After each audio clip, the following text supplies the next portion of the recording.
Ustaz Abdul Somad. Kepada beliau kami persilakan. Sallu ala Nabi.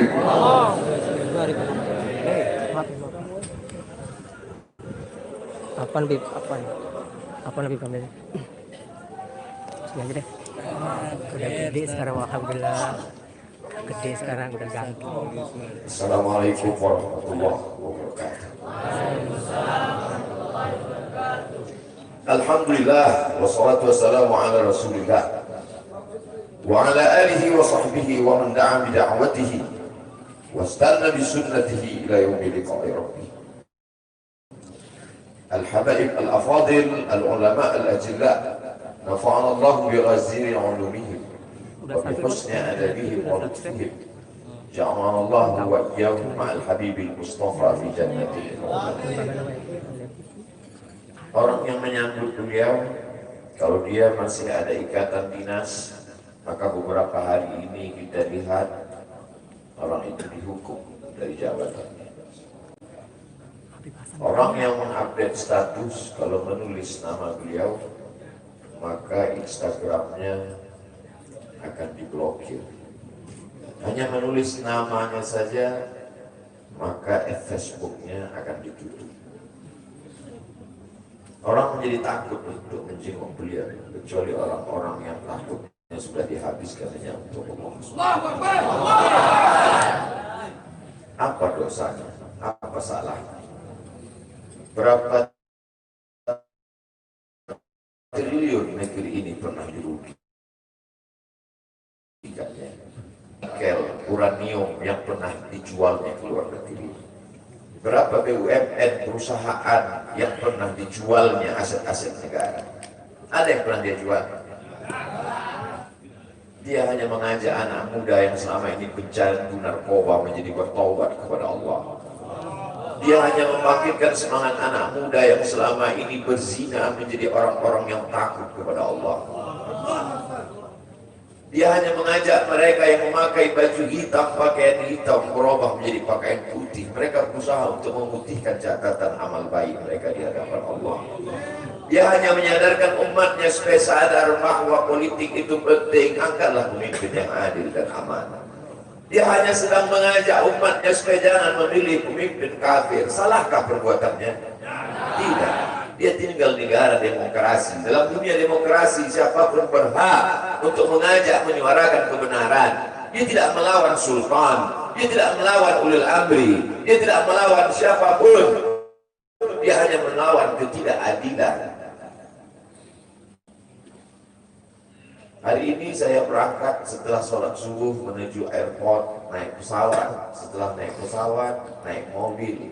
Setelah naik mobil, jalan macet, saya mesti turun naik sepeda motor. Setelah naik sepeda motor pun juga tidak bergerak, jalan kaki. Akhirnya sampai kemana? Dalam hati saya berkata, celaka betul orang yang mengatakan kemarin katanya tidak ada yang menyambutnya.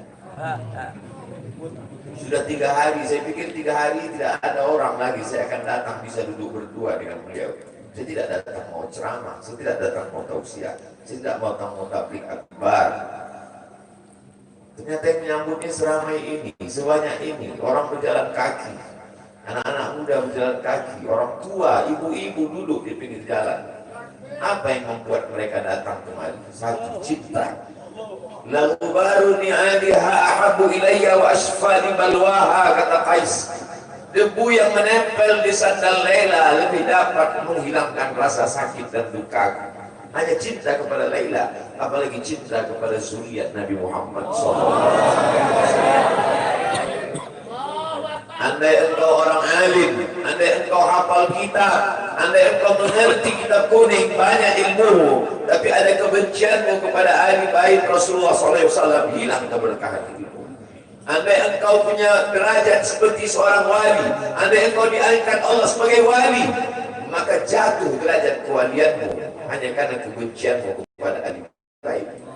Apa kata Kiai Haji Maimun Zubair? Ahli bait itu seperti Quran yang lapuk. Andai ada ahli bait itu yang nakal, yang jahat sekalipun, dia tetaplah seperti Quran yang lapuk. Quran yang buruk, andai titiknya sudah tidak ada lagi, tak akan mungkin kau akan buang. kau tetap juga akan jaga dia, kau akan cium dia. Kenapa? La yamassuhu illal mutahharun. Allah yang mensucikan. Seorang sahabat Nabi disuruh membuang air bekas daripada bekam Rasulullah SAW. Buanglah ini, kata Rasulullah.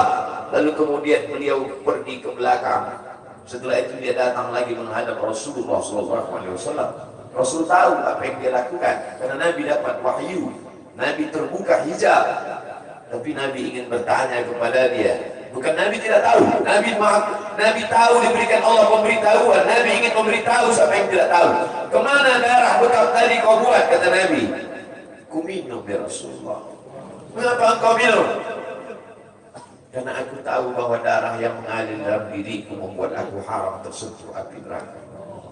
Mengalir darah itu dari dia kepada Sayyidatuna Fatimah, dari Fatimah kepada Sayyidina Al-Hasan, dari Sayyidina Al-Hasan ada juga kepada Sayyidina Al-Husain, dari Sayyidina Al-Husain kepada Sayyidina Ali Zainal Abidin, dari Zainal Abidin kepada Sayyidina Muhammad Al-Baqir, dari Sayyidina Muhammad Al-Baqir mengalir darah itu kepada Sayyidina Ja'far Shadiq, dari Ja'far Shadiq mengalir kepada Sayyidina Ali Al-Uraidi, dari Ali Al-Uraidi mengalir darah itu kepada Sayyidina Muhammad An-Naqib, dari Muhammad An-Naqib mengalir darah itu kepada Sayyidina Isa sampai kepada Sayyidina Ahmad bin Isa Al-Muhajir. Lalu kemudian darah itu mengalir kepada Imam As-Sakaf, Al-Idrus, Al-Haddad, Al-Attas, dan salah satunya adalah bin Syihab, dan salah satu dari zuriat bin Syihab itu adalah Sayyidi Al-Imam Al-Akbar Al-Habib Muhammad Rizik.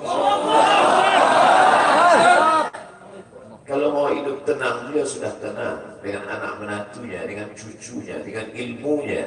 Beliau meraih gelar LC dari Universitas Imam Muhammad Ibn Saud. Dia cukup dengan majlis-majlis maulidnya, cukup.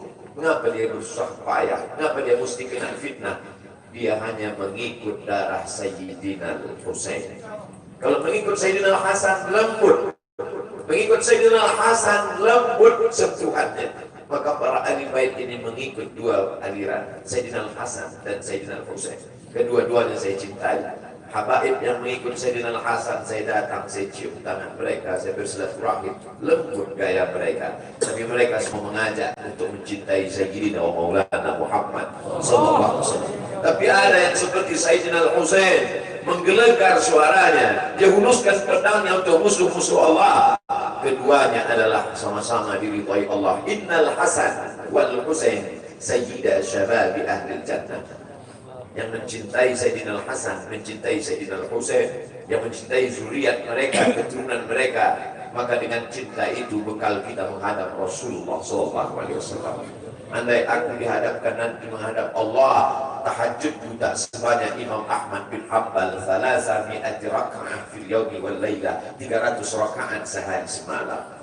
Andai aku dihadapkan kepada Rasulullah SAW, maka jihadku tidak sebanyak Sayyidina Khalid bin Walid. Setiap jengkal kulitnya, setiap tetes darahnya tak lepas daripada tebasan tombak, anak panah dan pedang.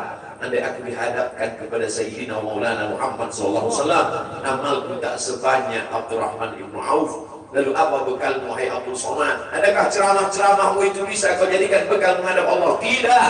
Sebagiannya sudah diambil oleh tatapan mataku melihat berapa subscriber, follower, dan viewer.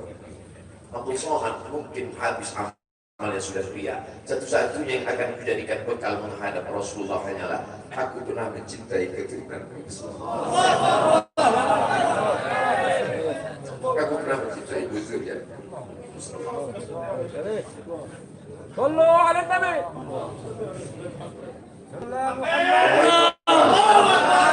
Wahai para pelaku berbuat dosa, wahai para pezina, wahai para peminum khamar yang belum bertaubat, kalau kalian belum sanggup untuk berbuat baik, kalau kalian belum mampu untuk beramal saleh, paling tidak jangan kalian cakiti zuriat Rasulullah.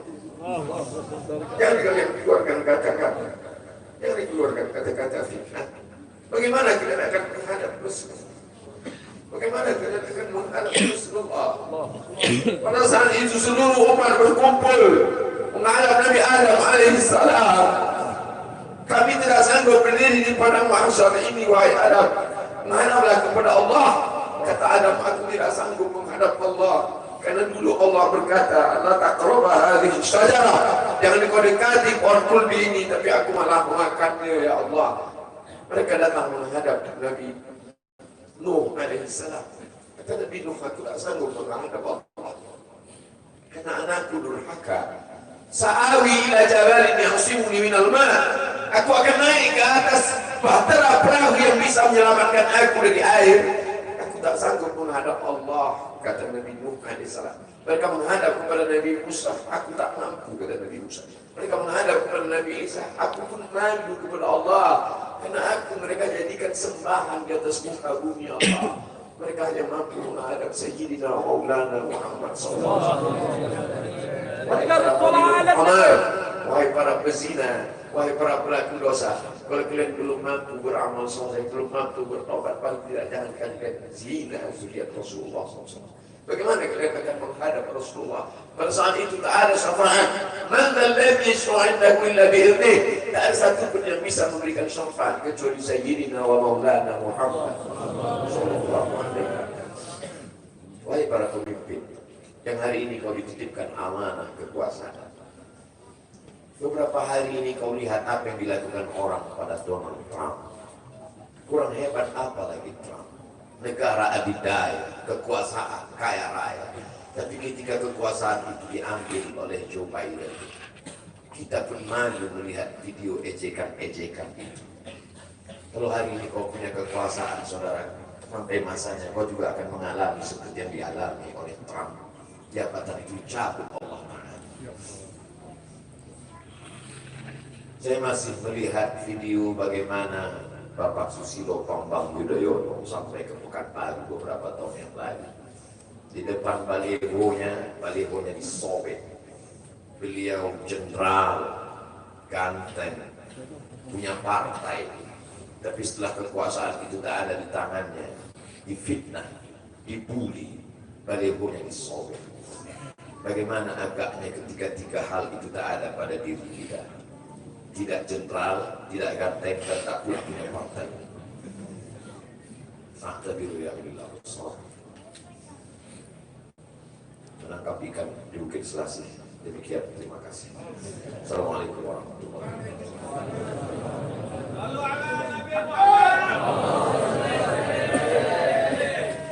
Takbir! Takbir! Mudah-mudahan hari ini menjadi saksi bahwa kita mencintai zuriyahnya Rasulullah dan menjadi saksi pembela di hadapan Allah dan Rasulnya. Maka kita langsung mendengar amanah dari Imam besar kita kepada beliau. Sallu ala Nabi. Bismillah, walhamdulillah, wassalatu wassalamu ala Rasulillah wa ala alihi wa sahbihi wa mawalah. Ucapan terima kasih dan penghargaan yang ingin saya sampaikan secara khusus kepada segenap pengurus Dewan Pimpinan Pusat Front Pembela Islam yang alhamdulillah pada kesempatan ini Ketua Majelis Syuro DPP FPI hadir bersama kita, Muhtar wal Mukarram Kiai Haji Maulana Kamal Yusuf, orang tua kita semua. Begitu juga Ketua Umum Dewan Tanfidhi DPP FPI Al-Muhtar wal Mukarram Kiai Haji Ahmad Sobri Lubis, dan seluruh jajaran pengurus DPP yang selama ini luar biasa. Selama keberadaan saya di kota suci Makkah, mereka terus berjuang, terus bekerja tanpa kenal lelah, dan semua urusan keorganisasian berjalan dengan sangat-sangat baik. Semoga Allah Subhanahu wa Ta'ala memberikan ganjaran yang berlipat ganda. Kemudian selanjutnya juga secara khusus dan istimewa, ucapan terima kasih, apresiasi yang tinggi saya ingin sampaikan kepada segenap keluarga besar Markas Syariat. Itu semua para pengurus Yayasan Pondok Pesantren Agrokultural Markas Syariat Mega Mendung Bogor ini, baik dewan gurunya maupun para pegawai yang lainnya, begitu juga para santri dan para wali santrinya. Nah, walaupun saya tidak ada di tanah air, tapi semua kegiatan belajar mengajar yang ada di pondok pesantren ini berjalan dengan sangat bagus, sangat baik, bahkan lebih baik pada saat saya berada di sini. Jadi artinya terus setiap bulan ada kemajuan, ada peningkatan dari semua sisi. Baik itu dari segi kurikulumnya, kemudian dari segi kegiatannya, dari segi kedisiplinan, ketertibannya. Jazakumullahu khairal jazaa. Mudah-mudahan Allah memberikan balasan yang berlipat ganda. Dan secara istimewa penghargaan ini saya sampaikan kepada putri-putri dan putra-putra saya tercinta. Putri-putri saya yang terus bekerja keras bersama suami-suami mereka untuk menjaga pondok pesantren ini, mengelola pondok pesantren ini. Baik putri saya yang pertama, Syarifah Rufaidah bin Syihab, saudara bersama suaminya Habib Alwi bin Smith. Begitu juga Syarifah Humairah Syihab bersama suaminya Habib Muhammad bin Hussein Al-Attas, dan juga Syarifah Zulfa Syihab bersama suaminya yaitu Al-Habib Muhammad Hanif bin Abdurrahman Al-Attas. Dan insya Allah satu lagi putri saya baru pulang dari Jamiatul Ahqaf, baru lulus, dan insya Allah besok akan kami nikahkan, yaitu dengan Sayyid Irfan Idrus. Dan mudah-mudahan juga ke depan punya putri ini dengan calon suaminya nanti juga bisa berkhidmah di markas syariat, bagaimana terus meningkatkan mutu kualitas daripada pondok pesantren ini, insya Allah. Maka itu doakan agar anak-anak saya, putri-putri saya maupun para menantu dan semua cucu yang ada, semoga senantiasa dalam penjagaan dan perlindungan Allah Subhanahu wa Ta'ala.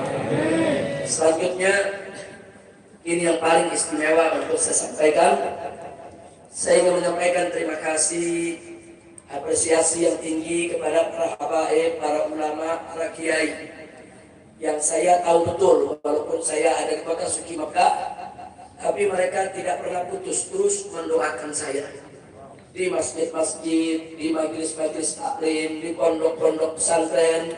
Saking banyaknya tidak mungkin saya sebutkan satu per satu. Jadi luar biasa.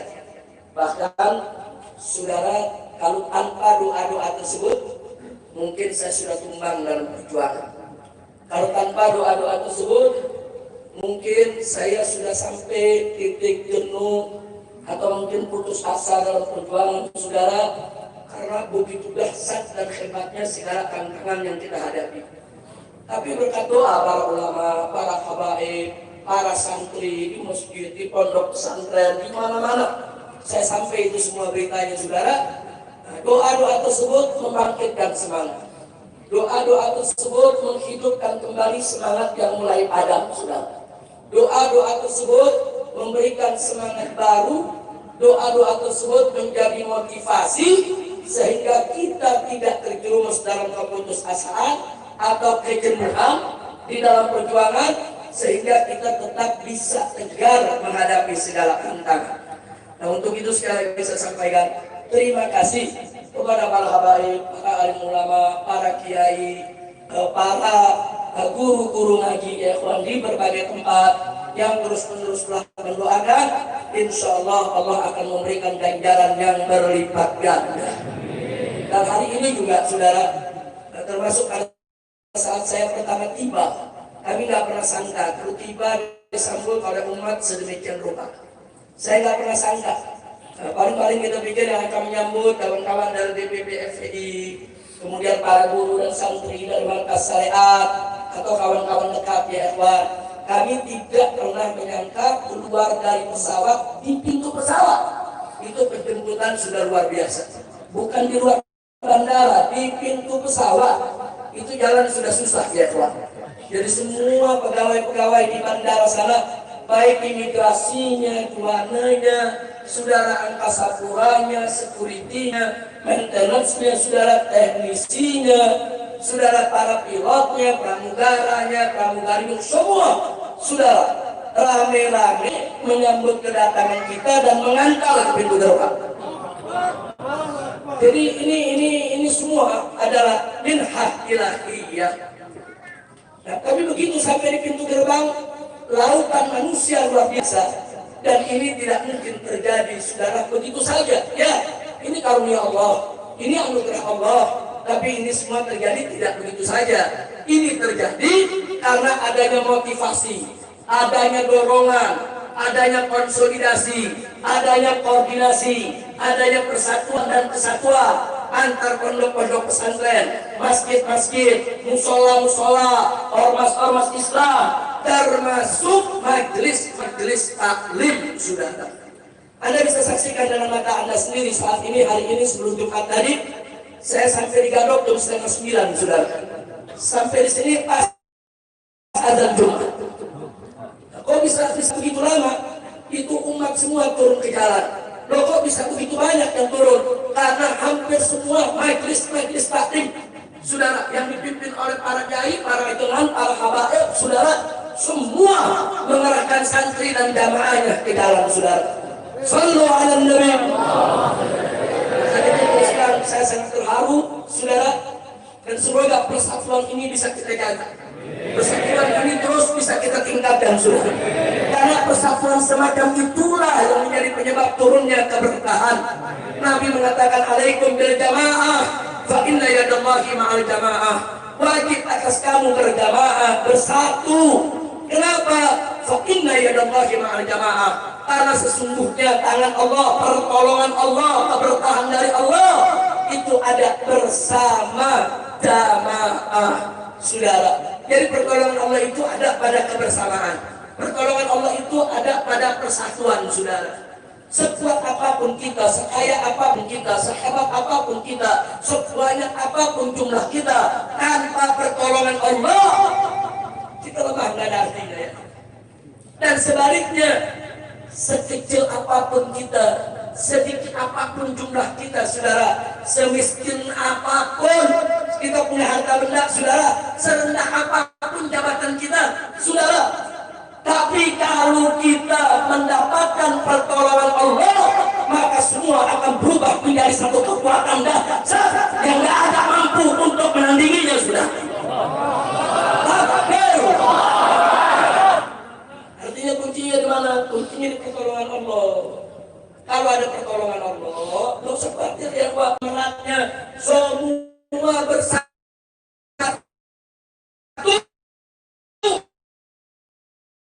untuk memenangkan partai. Nggak punya jabatan, nggak punya partai yang kuat, saudara, nggak punya banyak kursi di DPR, saudara, kita nggak punya konglomerat yang memodali perjuangan kita. Enggak ada. Yang kita punya apa, saudara? Yang kita punya anugerah Allah. Dan kita mulai runtuh, saudara. Maka itu kepulangan saya ini, saudara, saya ingin mengajak kembali para habaib, para ulama, para kiai, semua, yuk kita rajut kembali ukhuwah kita, persatuan kita, supaya apa? Supaya dapat keberkahan dari Allah, dapat tolongan Allah. Ada majelis semua diberkahi oleh Allah.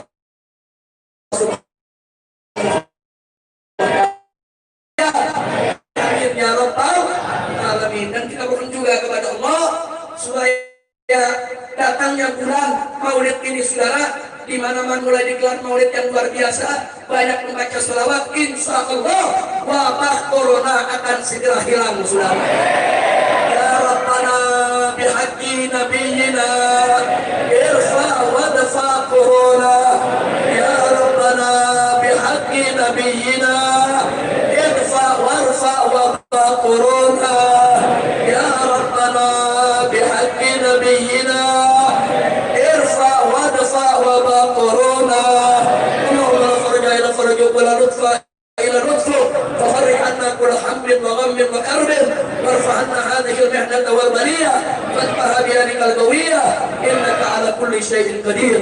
Amin ya rabbal alamin. Selanjutnya, saudara, tidak ketinggalan saya sampaikan terima kasih kepada seluruh pengurus FPI di berbagai daerah. Yang alhamdulillah walaupun saya tidak ada di tanah air, tapi mereka semua punya totalitas kepatuhan berorganisasi yang luar biasa kepada Dewan Pimpinan Pusat. Mereka bahu-membahu bekerja sama.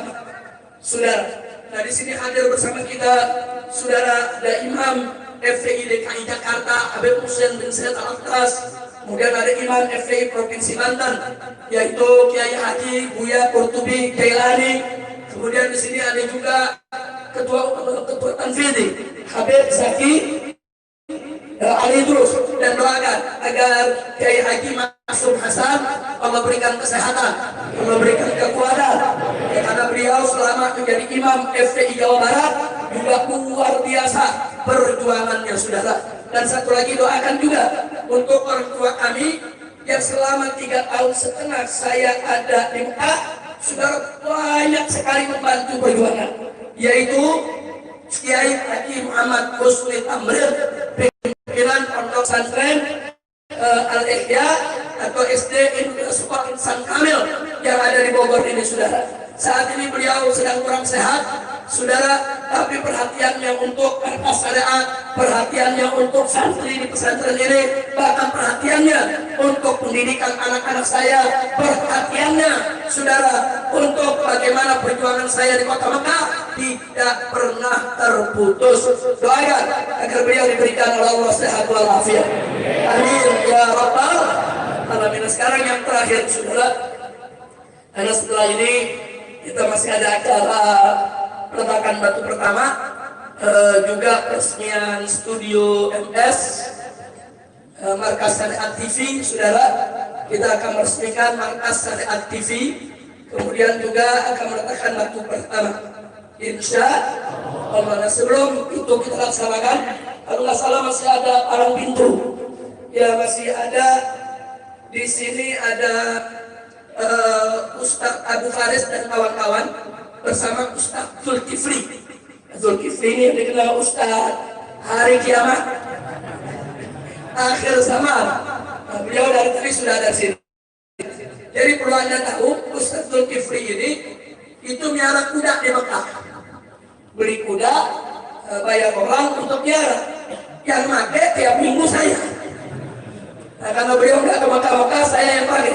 Saya putri saya latihan kuda, belajar kuda, dan kebetulan guru kita dari Riau hadir juga pada saat itu, yaitu Ustadz Abu Faris. Nah, beliau membawa kawan-kawannya, nanti akan atraksi depan kita saudara, bagaimana cara menunggang kuda, lepas tangan, dan sambil memanah di atas kuda saudara. Karena namanya berkuda, memanah itu merupakan keterampilan yang dianjurkan oleh Nabi Muhammad SAW untuk kita mempelajarinya. Ke depan kita berharap nanti di pondok pesantren MS ini saudara akan ada pelajaran tentang berkuda, memanah, dan memanah di atas kuda. Sallu ala Nabi. Nah, itu yang baiklah. Akan saya sampaikan tadi, yang terakhir ingin saya sampaikan, ini penting sekali. Pesantren ini beberapa tahun terakhir mau diganggu. Mau diganggu saudara. Jadi ada yang mengganggu, mau usir di pesantren, mau usir di pesantren, mau tutup di pesantren, dan menyebar fitnah. Katanya pesantren ini nyerobot tanah negara. Nah, ini perlu saya luruskan. Jadi supaya semua mumpung lagi kumpul ini semuanya, supaya tahu saudara. Tanah ini saudara, sertifikat HGU-nya ya atas nama PTPN, salah satu BUMN. Betul, itu tidak boleh kita pungkiri saudara. Tapi tanah ini sudah 30 tahun lebih digarap oleh masyarakat, tidak pernah lagi ditangani oleh PTPN saudara. Catat itu baik-baik. Poin pertama, sertifikat HGU tanah ini saudara itu milik PTPN. HGU bukan hak milik. HGU hak guna usaha saudara, bukan hak milik. Tapi sudah 30 tahun lebih tanah ini digarap oleh masyarakat, oleh warga. Sudah oleh warga Lemah Nendek, oleh warga Pekancilan, saudara. Mereka menggarap tanah ini dan mereka bertani di tanah ini. Nah, lalu kenapa ini saya mau sampaikan? Nah, yang ingin saya garis bawahi, ada undang-undang di negara kita. Perhatikan ini undang-undang, saudara. Satu, undang-undang agraria. Di dalam undang-undang agraria disebutkan, saudara, bahwa kalau satu lahan kosong atau terlantar digarap oleh masyarakat lebih dari 20 tahun, maka masyarakat berhak untuk buat sertifikat, saudara. Ini bukan 20 tahun lagi, sudah lebih dari 30 tahun. Berarti masyarakat berhak tidak? Bukan ngambil tanah negara, saudara. Itu satu. Yang kedua, undang-undang tentang HGU, tentang hak guna usaha. Di situ disebutkan, saudara, sertifikat hak guna usaha tidak bisa diperpanjang atau akan dibatalkan jika satu, lahan itu ditelantarkan oleh pemilik HGU. Lahan itu ditelantarkan oleh pemilik HGU, atau si pemilik HGU tidak menguasai secara fisik lahan tersebut. Itu undang-undang, saudara. Nah, tanah ini HGU-nya milik PTPN, betul. Tapi 30 tahun PTPN tidak pernah menguasai secara fisik, saudara. Catat itu. Dan secara 30 tahun tanah ini ditelantarkan oleh PTPN. PTPN nggak pernah berkebun lagi di sini, saudara. Berarti HGU-nya seharusnya batal. Lalu harus kita batal untuk siapa? Untuk warga yang menggarap, untuk para petani. Kira-kira jelas tidak? Lalu bagaimana maksudnya saya dan kawan-kawan ke tempat ini? Kami bayar kepada petani, bukan merampas, saudara. Kami datangin petaninya, ada mau jual lahannya nggak?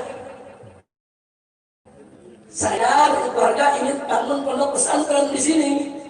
Para petaninya rame-rame datang, kami bayarin tanah kami kalau buat pesantren. Jadi mereka datang, ada yang punya 1 hektar, ada yang punya 2 hektar, ada yang punya cuma 1/2 hektar. Datanglah mereka membawa surat ditandatangani oleh lurah, saudara. Ada tanda tangan RT dan RW. Jadi tanah ini semua ada suratnya, bukan merampas. Itu namanya saya memberi over garap. Saya tidak memberi hak milik, bukan hak milik saya. Nggak ada punya hak milik di sini, saudara.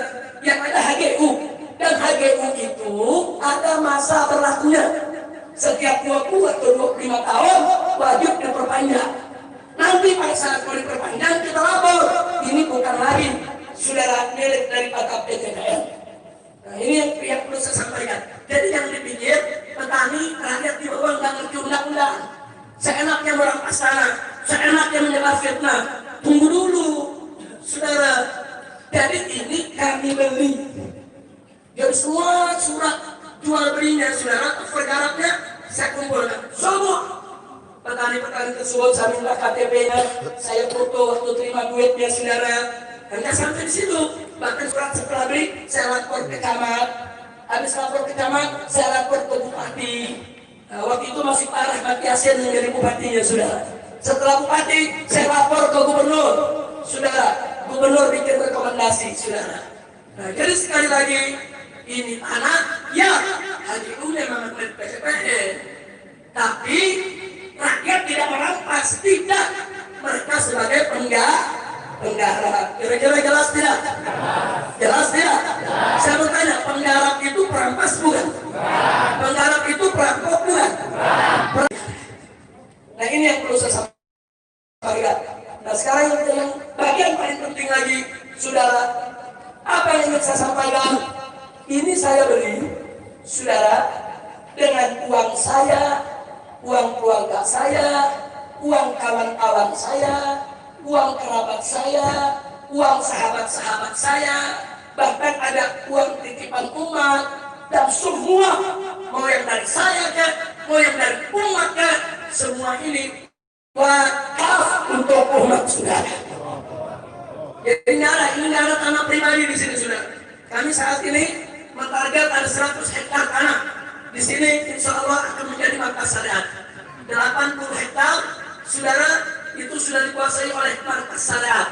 Nah, saya katakan sekali lagi, tidak sejengkal tanah pun untuk saya atau putri saya atau cucu saya atau menantu saya, saudara atau keluarga saya. Enggak, ini untuk umat.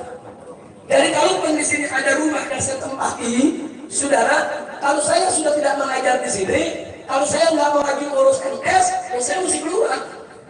Nggak boleh saya tinggal di sini, saudara. Karena ini wakaf untuk umat.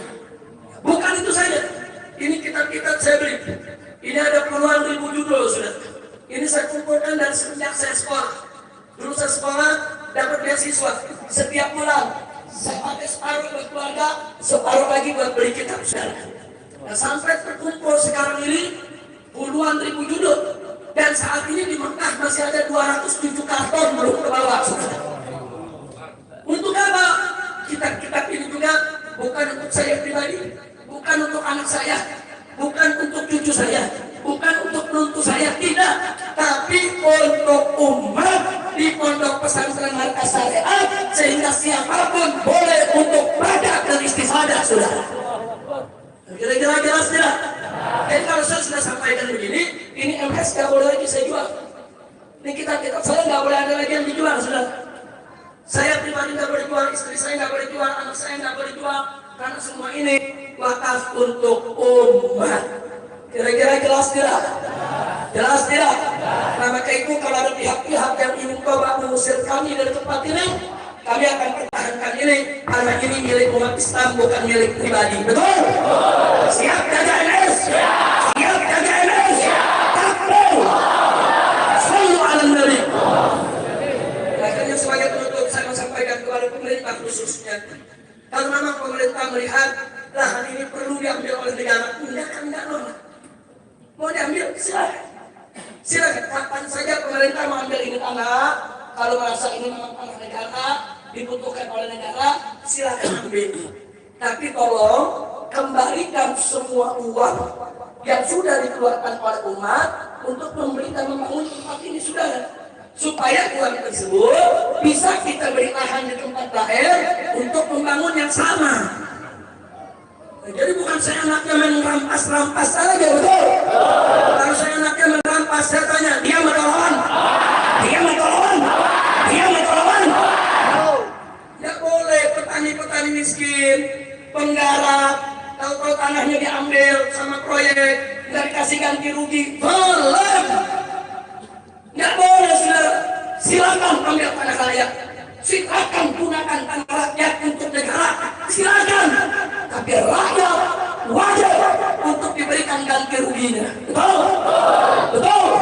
Maka itu saya mengajak rakyat, jangan lihat kalau tanah Anda tuh dirampas oleh pengusaha.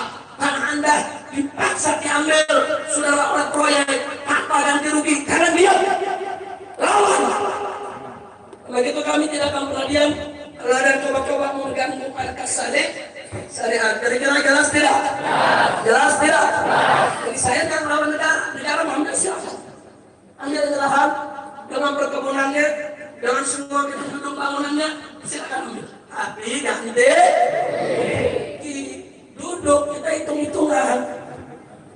Kita hitung-hitungan, di batu harganya berapa, semen berapa, beli ongkir garapnya berapa. Nah, kan kita beli bukan pakai daun, pakai duit. Saya mau tanya, ini tanah dibeli pakai daun atau pakai duit?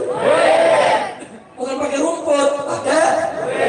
Nah, karena itu, saudara, ini yang perlu saya sampaikan. Kenapa yang saya sampaikan? Ada 3 kejadian saya mau sampaikan. Satu, tahun 2017, PTPN didatangi oleh oknum-oknum yang mengaku dari Polda, saudara. Mereka meminta supaya PTPN itu membuat laporan seolah-olah kami di sini merampas tanah, saudara.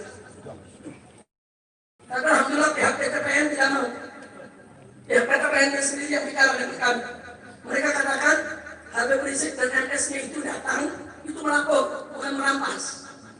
dan mereka menebus dari masyarakat. MS itu tidak merambah, dan mereka itu sebagai penggarap. Kami sangat menghormati penggarap. Gagah pada cara kedua, beberapa warga di Pekancilan, saudara, dipaksa untuk bikin laporan atau dari saksi, seolah-olah saya ini merampas tanah mereka. Saya dapat laporan ini langsung kok dari lurahnya saat itu, saudara. Begitu juga dari warganya. Tapi ada menarik, begitu warga dikumpulkan dibawa ke polisi, saudara, yang melapor, polisi gunakan salah satu biang tanah, mafia tanah, digunakan oleh polisi untuk membuat laporan. Lalu apa yang terjadi? Masyarakat begitu diperiksa polisi, apa masyarakat bilang? Bapak polisi salah, bukan Habib Rizik yang menipu kami, itu biang tanah yang menipu kami. Yang melapor itu yang merampas tanah kami, bukan Habib Rizik. Jujur masyarakat Pekancilan, saudara. Ini warga di sini, Masya Allah, saudara. Jujur mereka sampaikan Habib Rizik yang merampas tanah kami. Beli overgarapnya, bahkan kami diizinkan oleh Habib Rizik kalau mau menggarap lagi, mau tanam bertani, silakan. Yang penting bikin perjanjian dengan NS. Gagal lagi, saudara. Jadi mereka melaporkan saya, gagal. Ini sekarang yang ketiga, mencem lagi sebelum saya pulang. Pokoknya begitu Habib Rizik pulang, ini soal NS nih mau dilaporin lagi. Pokoknya ini dianggap merampas tanah negara. Saya katakan di sini, negara, saudara, siapapun oknumnya, tidak usah bikin masalah, tidak usah bikin kegaduhan. Saya pulang bukan untuk bikin gaduh. Saya pulang, saudara, bukan untuk bikin gaduh. Pesantren ini dibangun bukan untuk bikin gaduh. Pesantren ini untuk mendidik umat. Jadi kalau memang negara membutuhkan tanah ini, sekali lagi saya ulangi, silakan ambil kapan saja. 24 jam. Saya serahkan ini lahan kepada negara, saya serahkan semua bangunan yang ada di negara. Tapi kita berhitung dulu, hitung. Harus ada ganti rugi, saudara. Karena ganti rugi tersebut akan kita bangun pesantren di tempat lain, betul? Betul. Tapi kalau main usir, saya tanya, dia atau lawan? Dia atau lawan?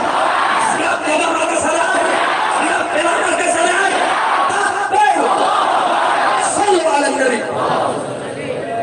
Terus saya bertanya masyarakat sini, mau saya pindah dari sini apa enggak?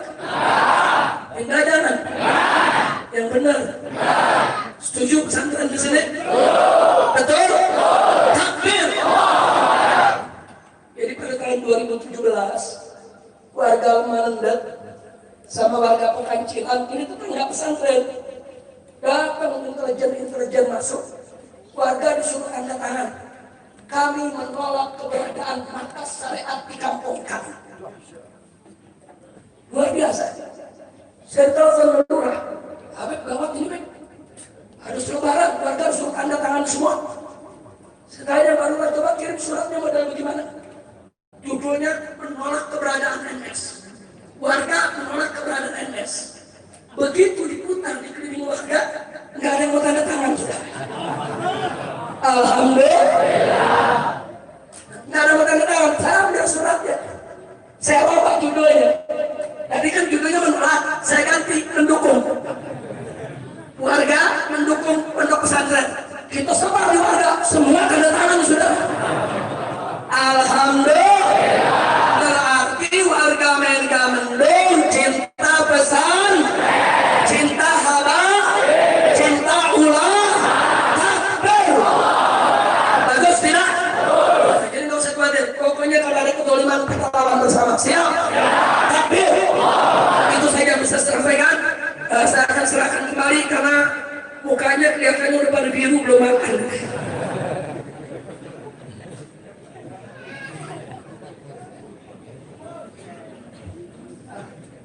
Baik ya kawan, setelah apa yang sudah kita sampaikan tadi, nanti doa akan dipimpin langsung oleh Kiai Haji Maulana Kamal Yusuf.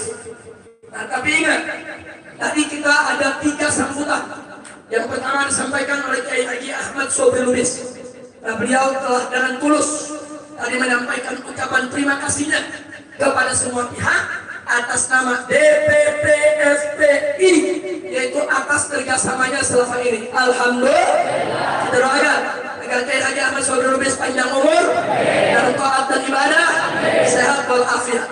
Yang kedua tadi ada sambutan dari Pak Kamsil Lindro. Beliau ini sahabat lama saya. Sudah beliau juga pejuang dan saat ini menjadi anggota DPD RI atau disebut senator. Nah, senator. Insya Allah beliau tetap bersama kita. Amin. Ya Rabbal. Dan paling tidak, Pak Senator barusan udah dengar soal tanah ini. Paling tidak nanti bisa ikut menyuarakan.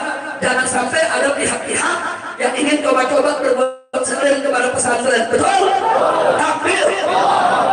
Itulah sebabnya begitu saya dengar ada mau ganggu pesantren, saya langsung kasih tahu pengurus. Yaudah kalau begitu nggak usah ditunda, kita bangun lagi sekalian masjid raya ini. Sekalian aja kita bangun masjid raya aja, betul? Betul? Kita mau lihat yang berani rubuhin masjid raya, saudara. Setuju tidak? Setuju tidak? Karena itu terima kasih kepada Pak Kamsil Lindro, kita doakan agar beliau panjang umur, dalam sehat walafiat, dan taat dan ibadah. Dan yang paling istimewa tadi, sambutan dari dai kita, dari guru kita semua, yaitu Dr. Kiai Haji Abdus Somad MALC Hafizahullah Ta'ala Barakah. Saudara, beliau tadi dengan telah sangat gamblang, kita semua terharu saudara. Beliau kemukakan kepada kita bagaimana cintanya kepada Rasulullah, bagaimana cintanya kepada Ahlul Bait, bagaimana cintanya kepada para habaib. Dan semoga saudara cinta beliau kepada Ahlul Bait Nabi menjadi penyebab beliau akan mendapat syafaat uzma dari Nabi, masuk surga bersama Nabi. Amin ya Rabbal alamin. Nah kemudian pada tamu lain, saya minta maaf kalau ada yang belum sempat disebut namanya. Di sini masih banyak tamu-tamu. Ada Kiai Oyo dari Kuningan, ada Kiai Abah Rodul Bahar saudara, ada Kiai Haji Khattab, dan sini ada Gus Aam. Gus Aam ini saudara sekjen kalau tidak salah, sekjen daripada Hitoh NU 1926 yang akan berjuang untuk bagaimana menyelamatkan Nahdlatul Ulama dan membersihkan Nahdlatul Ulama dari pengaruh-pengaruh pemikiran-pemikiran liberal dan pemikiran sesat lainnya. Setuju tidak? Dukung tidak? Silakan berdiri Pak Kiai biar semua kenal. Gus Aam, beliau ini saudara cucu dari apa anak? Cucu dari Kiai Wahab Asbullah, pendiri NU, pendiri Nahdlatul Ulama. Sallallahu alaihi wasallam. Jadi teruskan perjuangannya Pak Kiai. Kita semua mendukung karena NU milik kita semua. NU adalah benteng daripada Ahlus Sunnah wal Jamaah.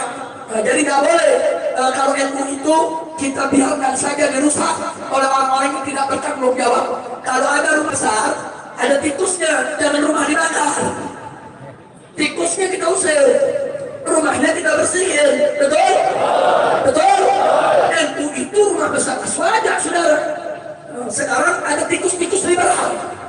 Ada tikus-tikus liberal. Saya mau tanya, kalau begitu NU-nya yang dibubarin atau tikusnya diusir? Siap, siap. Usir tikus? Siap, usir tikus? Kita serahkan tugas penting ini kepada Gus Aam dan keluarga. Insya Allah. Tapi kita dukung. Kita tidak akan tinggalkan antum. Insya Allah. Nah itu saja. Terima kasih kepada semua.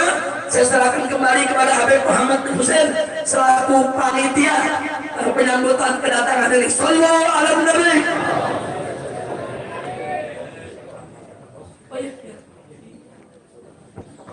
Baik, karena kita ada beberapa agenda, maka kita akan langsung makan siang dulu. Maka biar tidak repot, langsung berhadapan-hadapan saja. Kemudian tim konsumsi bisa langsung menyiapkan, karena setelah ini kita akan menyaksikan peletakan batu pertama di Masjid Raya. Nanti tim palang pintu untuk bersiap-siap menyambut, yaitu dalam peletakan batu. Setelah itu baru kita akan melihat aksi daripada pameran panah dan ditutup dengan peresmian MSTV. Insya Allah. Makan di masjid, tidak pindah. Jangan salam-salaman dulu. Jangan salam-salaman biar cepat kita punya acara untuk berjalan sesuai dengan agenda. Oke, syukur. Ya, artinya biar semua duduk hadap-hadapan dulu biar duduk